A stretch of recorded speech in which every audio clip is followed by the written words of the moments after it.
Have you ever wanted the powers of a superhero? You could do whatever you wanted to. Just like, so is your ability to speak in English. All you need to know is how to use it. Welcome back to my channel.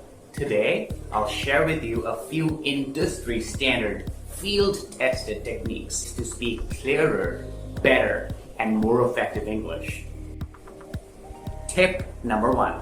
Speak a little bit slower. Not slow, just a little bit slower.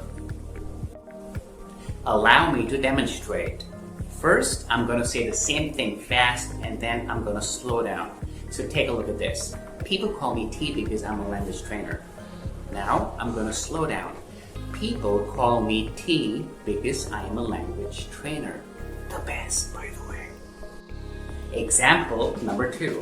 I love watching zombie movies. I like movies where people eat people. Let's slow down. I love watching zombie movies.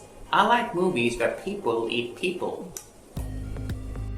Next example, I normally don't get well along with vegetarians. I'm going to slow down now. I normally don't get along well with vegetarians. I think they're like a different species. Now, how the hell do you slow down? You're not a bus, a train, a truck, or a car. To slow down, you need to stretch your words just a little bit more, especially if the word is an adjective, an adverb, or the complement of a sentence. An adverb describes how is the verb being performed. Let's look at an example. That girl walked towards me slowly. That girl spoke to me sweetly. The girl is a noun. What she's doing is walking towards me. She's walking slowly. How does she speak to me? Sweetly. So in these sentences, we will stress on sweetly and slowly. An adjective describes the quality of a noun. It could be positive or negative. Let's look at an example. That boy is so loud.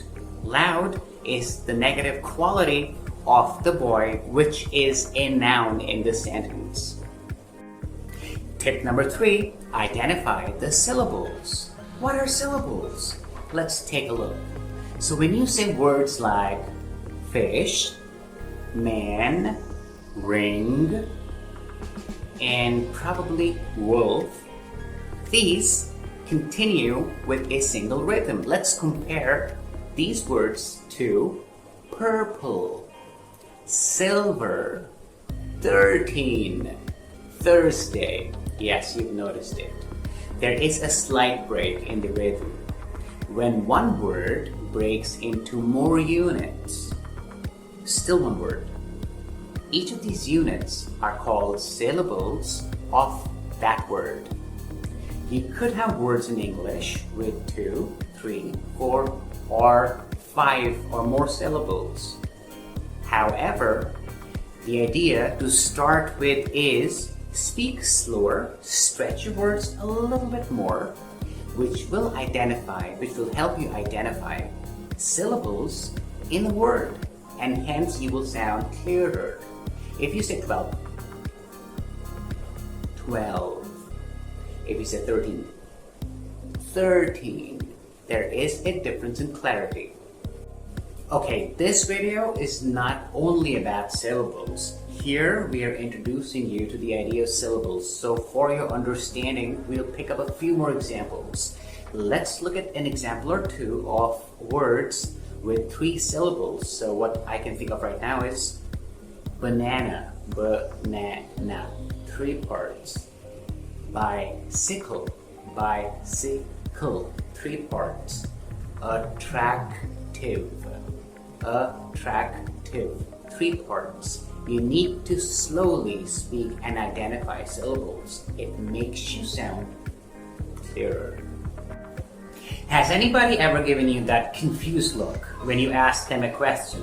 Like, are you asking me or are you telling me? That probably is because of your tone while you ask a question. In English, there are two kinds of questions: open-ended and closed-ended. When you ask a closed-ended question, like, are you enjoying this video? Are you enjoying this video? Do you find this information helpful? There are two things. One, this can only be answered, or these questions can only be answered in a yes or a no. While you frame the question for the other party, that is you right now, to understand that this is a question, I need to elevate my tone just a little bit in the end and stretch the last word. Let's look at another example. Is your name Sam? Is your name Sam? Do you live in Los Angeles? Do you live in Los Angeles? You see what I'm talking about? This technique that we just discussed of elevating your tone by the end of the question does not apply to questions which cannot be answered in a yes or a no. These questions are called open-ended questions. For example, what's for lunch today? We are not saying, what's for lunch today? Let's compare it to a similar closed-ended question. Do you want to have lunch with us? Do you want to have lunch with us? Our first question was, what's in lunch today? There was no elevation by the end of the question in our tone. But when we ask a similar question which can be answered in a yes or no, like, do you want to have lunch with us? There is a distinct elevation in the tone because the second question is a closed-ended question. To help you understand, any question which can be answered in a yes or no needs to be elevated at the end. Do you remember that scene from The Mask where he swallows the bullets and fires them right back? You know what I'm talking about? So if you speak English like that, you will not be understood. And you know that. Let's talk about pauses and periods. What's a goddamn pause? What's a freaking period? In spoken English, commas and periods are both an interruption in your speech. When you speak in English, it's important to take a pause after 5 to 7 words and to put a full stop or a period after 10 to 11. Do not speak constantly. The trick is, when you are about to take a pause where you would put a comma in written English, the word right before the comma or the pause, you need to elevate that word slightly in tone. But when you're about to end your sentence, and again, you would pause, that is, you would put a full stop or a period in written English, you do not elevate the word before the full stop or period in tone. Let me demonstrate with an example. I wanted to tell you that. Comma. So I'm saying, I wanted to tell you that. I've really enjoyed training you today. After today, I put a full stop or a period. I do not elevate today. Let's take a look again. I wanted to tell you that I've really enjoyed training you today. For example, I've been talking to you for some time now. Look at that. I've been talking to you for some time now. I pause where I put a comma, and I've enjoyed training you today. I've enjoyed training you today. That is a full stop or a period. So when you're still speaking, yet you need to pause, that is, in written English, you would put a comma. What you do is, the word right before the comma, you elevate in tone a little bit. However, when you want to show that you've completed your sentence in spoken English, that is the word right before the full stop or the period, you do not elevate your tone there.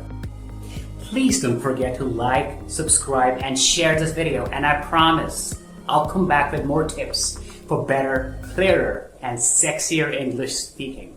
Till next time, goodbye.